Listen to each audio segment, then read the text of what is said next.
Всем доброй ночи. Сегодня я хочу вам показать один обряд. Это из русского колдовства. Более принято называть русское чернокнижье. Ну да ладно, если вам так понятнее, тогда пусть будет так. Русское чернокнижье.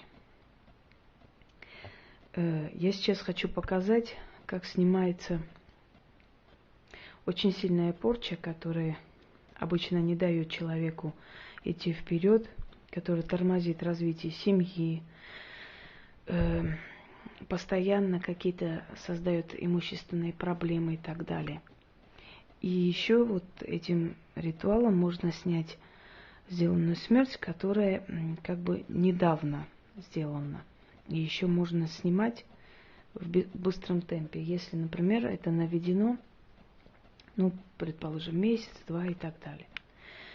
Либо, вот я уже сказала, в принципе, многие ритуалы, которые направлены на снятие смерти, они не обязательно должны смерть снимать. Их иногда можно использовать, когда очень сильные неудачи, постоянные неудачи со здоровьем и прочее, прочее.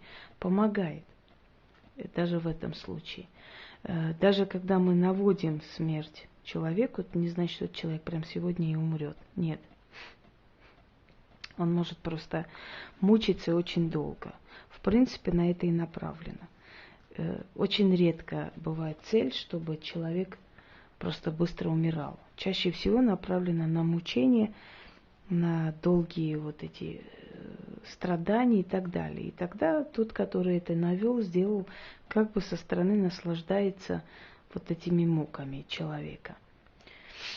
А мы, например, можем точно также ритуалом снимать то, что наведено. Хочу вам сказать, что есть колдуны, у которых дело никак не перебить. Такие тоже есть. А есть такие кустарники, которые, знаете, ну где-то что-то там увидели, узнали, услышали и пытаются сделать. Вот таких кустарниц, конечно, мы очень быстро очищаем всю работу. Все это отправляется обратно, закрывается, и они больше не могут не наслать на кого-то, и очень долго болеют, и иногда и умирают. Такое тоже бывает. Ну, о таких как бы вещах сейчас говорить не будем. Я недавно очищала Ольгу, делала один ритуал, и я обещала ей, что я сделаю еще до победного, то есть до того, пока действительно все в жизни не уладится. В принципе, оно уже начинает идти к этому. Вот в данный момент этот ритуал будет очень полезен для нее и для ее семьи в том числе. Еще раз хочу вам сказать, не подбирайте ничего на улицах, особенно на перекрестках. Вот то, что я сейчас делаю, называется перекид. Перекид порчи на другого. Но, уважаемые люди, пусть это вам не кажется негуманным. Почему? Объясню. Потому что я уже вам говорила и рассказывала о том, что эти силы, которые существуют испокон веков, и которые, собственно, и создали магию, и кому принадлежит вот это все, особенно ритуальная магия, да?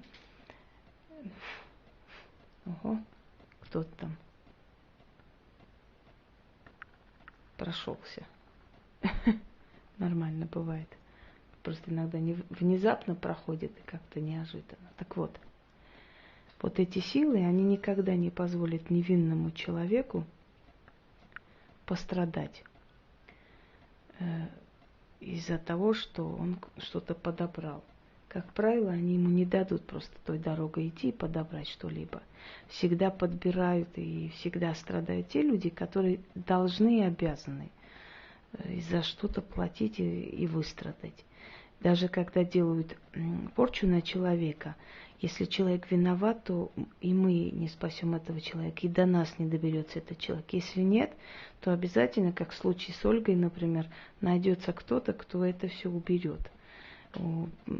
Даже после нескольких лет страданий в любом случае это уберется. То есть они не дадут человеку убить, если человек не заслуживает смерти. Потому что меня иногда просто спрашивают, а как вы можете там, например, навести смерть, и не вы же решаете. Да, мы не решаем. Но если мы справедливы, если мы действительно считаем, что так нужно, и человек действительно заслужил своими гнусными поступками то, что мы на него навели, то обязательно человек пострадает. Один раз пострадает, поймет, хорошо, не поймет, значит пострадает второй раз и покруче. Итак, берем черную ткань, соль, фотографию человека или вещь.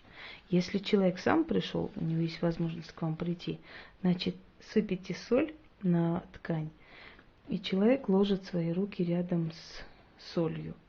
Сверху ставим свечу вот так, как на погосте, как могильный холм. Так, не знаю, кто вы там ходите, успокойтесь, не мешайте мне. Читаем вот этот заговор. Читать можно несколько раз, можно один раз. В принципе, как вы посчитаете, почувствуете, что достаточно, столько и достаточно. Потом пересыпаем соль на ткань, завязываем и оставляем на перекрестке с откупом. В принципе, эту соль можно сохранить для наведения порчи. Например, насыпать на фото врага и закопать где-нибудь. И переходит все на этого человека, все эти болячки и прочее. Итак, погост закинутый, в нем гроб удобный. В гробу том мертвяк почивает, все беды, грехи хулу сторожит.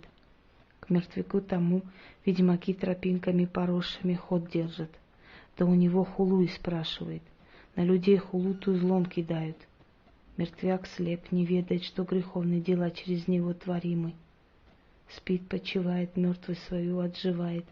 Тому мертвяку я шепотом до сей наказ поведаю, как на Ольгу хула наслана, напрасленной порча в гроб гонит, живого поедом съедает, жить-поживать, белого света видать мешает.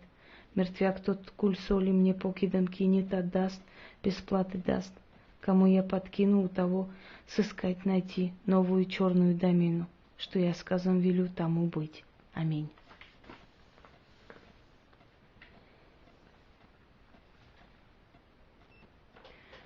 Свеча догорает. Сыпем соль сюда. Фотографию можем убрать для других дел. Нужно завязать узлом крест-накрест. Это можно потом сделать. И сохранить у себя для своих работ, я уже сказала, для чего можно применять. Либо оставлять на перекрестке с откупом. Но прежде чем оставить, мы ложим туда, кидаем деньги и говорим, кто дотронется, тому не уйти. С Ольги забрать, с хулой жить. Аминь. Вот такой вот ритуал снятия больших проблем, иногда и смерти. Всего хорошего, удачи.